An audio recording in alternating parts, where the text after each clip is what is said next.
fomos no 2 Eurico Salles. Serra Espírito Santo.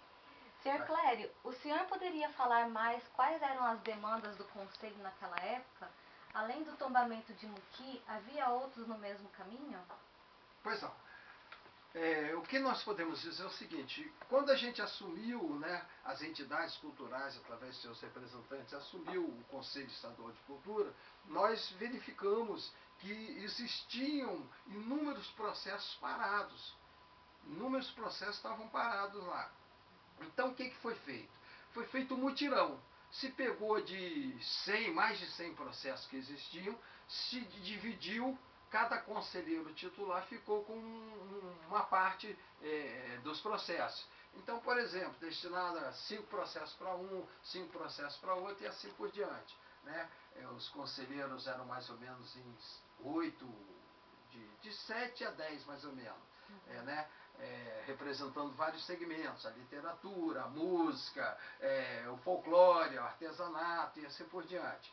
E eu, como representante da literatura, fiquei com minha cota de processos para analisar e emitir parecer. Quando eu recebi os processos, verifiquei que existia o processo de Muqui.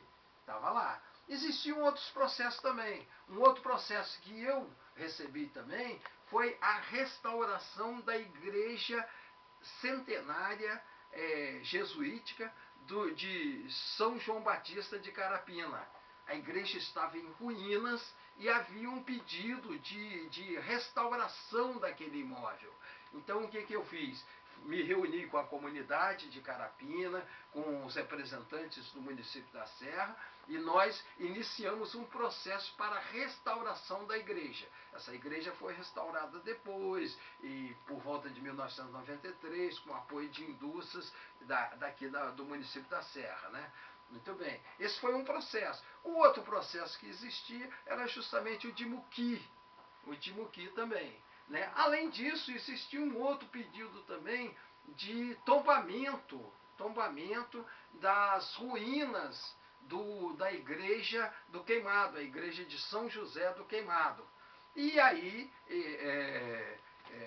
o pedido era do conselheiro, do ativista cultural, produtor cultural, Aurélio Carlos Marques de Moura, que durante vários anos foi presidente do Conselho Municipal de Cultura da Serra, e o Aurélio fez o pedido e nós nos reunimos com o Aurélio e falamos com ele, tem que ter um memorial descritivo, para que a obra possa ser, para que seja iniciado o processo de tombamento.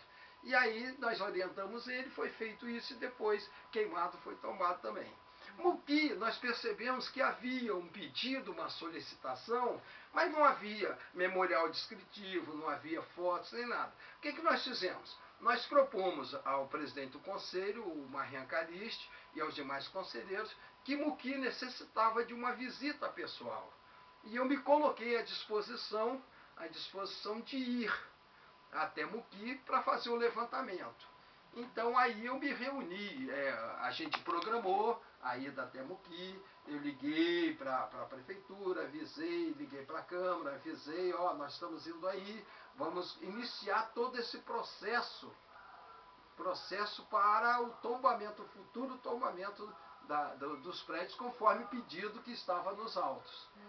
Conforme o pedido que estava nos autos. Né? E aí a gente foi até Muqui. Né? Você teria outra pergunta aí? Seu Clério, você sabe me dizer por que ficou parado esses processos? Os processos estavam parados porque, justamente, como eu disse, o Conselho Estadual de Cultura antes era um conselho formado por medalhões. E o trabalho no Conselho Estadual de Cultura sempre foi um trabalho voluntário. Né? E as pessoas não tinham muita preocupação. Não são como a gente, que milita na área.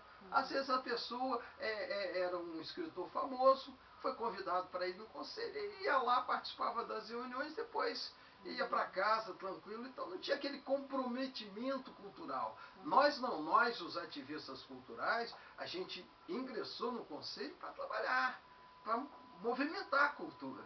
Então essa foi a visão, por isso que a gente pegou os processos que estavam parados, até por questões de comodismo.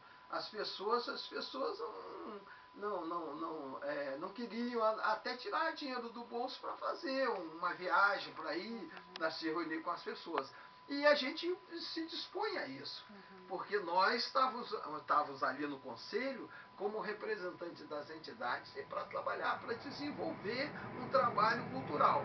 E aí, quando eu percebi que tinha esse processo de Muqui, que precisava ter um memorial descritivo, então eu resolvi, eu pessoalmente, e propus ao conselho: olha, eu me coloco à disposição para ir lá.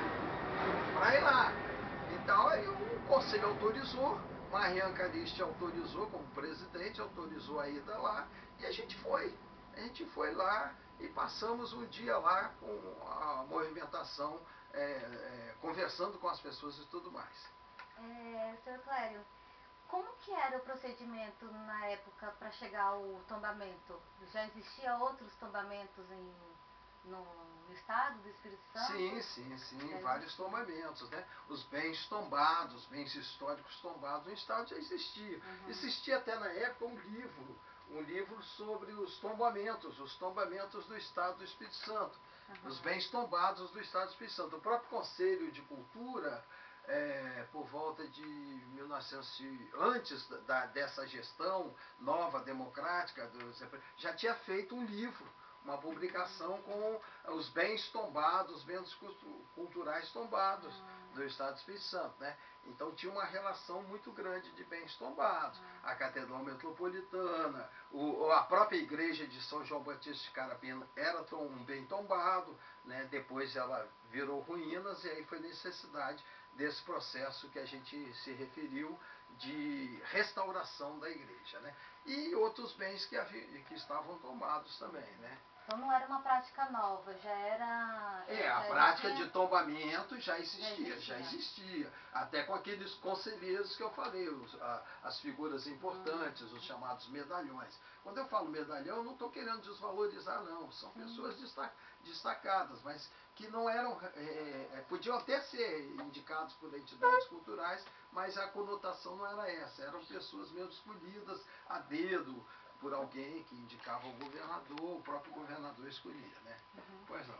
Depois, quando você leu o processo, estava claro que as memórias culturais de Muqui era o casario eclético, ou quando você leu, você pensou em outras coisas? Não. Estava especificamente na proposta, né? Estava especificando que seria um tombamento dos casarios, né?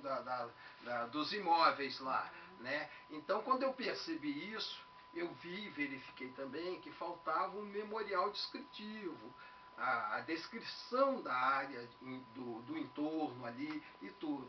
Então, qual foi a minha proposta? Ir até o local, se reunir com a comunidade, como eu fiz, se reunir, me recordo bem que foi cedido o espaço da Câmara Municipal.